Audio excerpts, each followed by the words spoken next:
If you all don't know, if you're new here, A Night with the Yarn Exchange is an original storytelling radio hour that is based on the stories of the people from this region, and they are all true. They all started out true, but they come from you. So tonight, in honor of Memorial Day, those we lost and those who served with those we lost, as well as the families, we went out and gathered stories from veterans. We talked to nurses. We talked with family members, children, and spouses of military personnel, and got these stories and put them together in what I think is a really incredible piece. One that we haven't had an opportunity to do in the 5 years that we've been doing the Yarn Exchange show, which is Veteran Stories. And I just want to thank everybody for their stories and thank all the veterans for their service.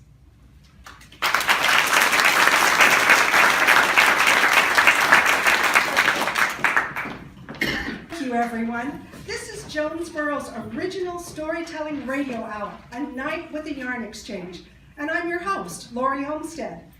With me tonight are the Yarn Exchange players, along with Tom Sizemore, who will be co-hosting with me this evening. Thanks, Lori.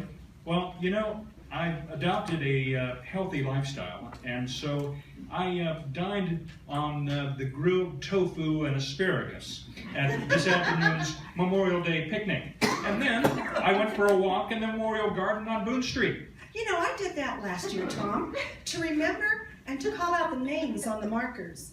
Now, some places have museums and pictures, and we have those too, but here in Jonesborough, we also remember through stories, even the hard ones. The stories in tonight's show come from real people from right here in Jonesborough and all over Appalachia. Yes, and what you will hear tonight are all true stories. Well, yes, as Joe likes to say, they all started out true. Well, before we get started tonight, we want to thank our sponsor, Mountain States Health Alliance, for their support of this program. And where would we be without frozen toast? Mom's dew mornings come too early for you. Then frozen toast is the answer. From the freezer to the toaster, what could be simpler than frozen toast? Hit it, kids. It's the breakfast sensation from coast to coast. What do you want for breakfast, kids? Frozen toast.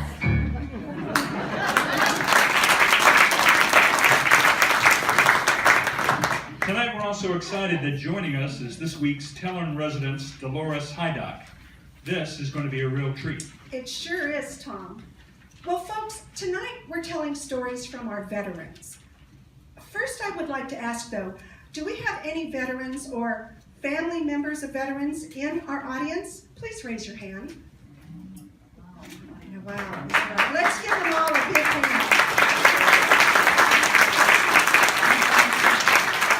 Thank you so very much for your service. It's important, Lori, to acknowledge and appreciate the sacrifices made by all of those who served. God bless you and thank you. There was a time in our country when we forgot to do that.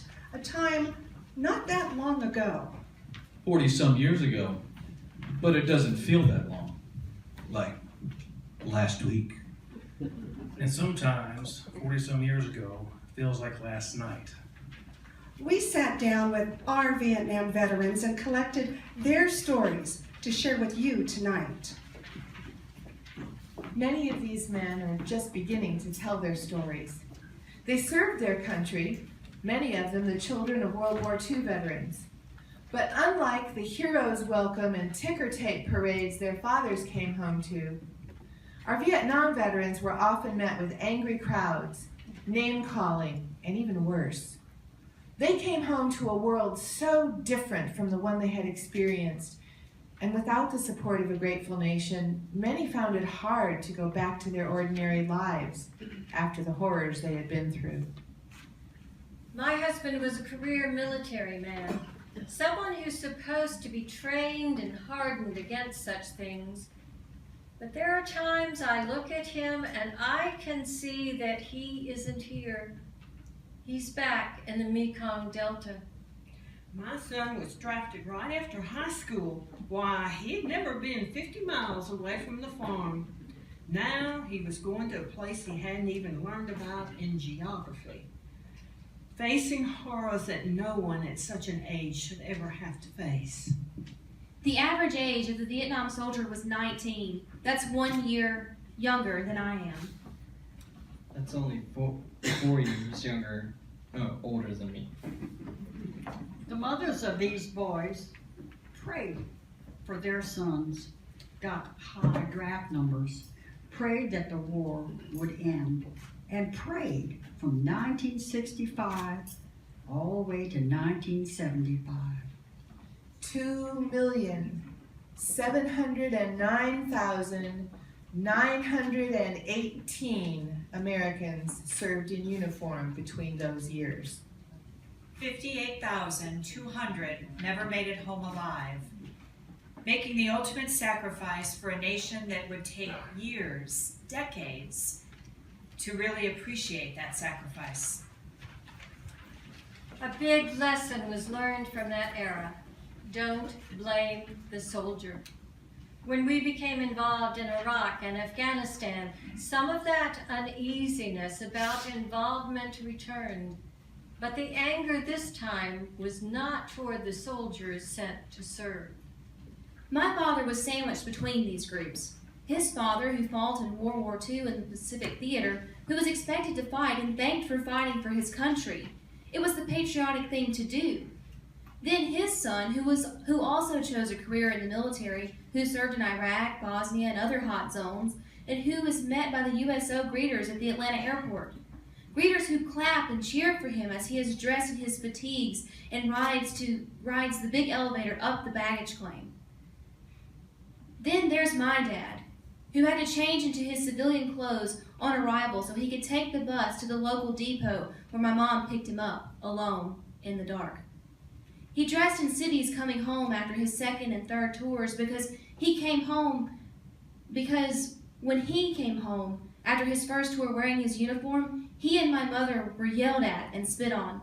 I remember it. I was 4.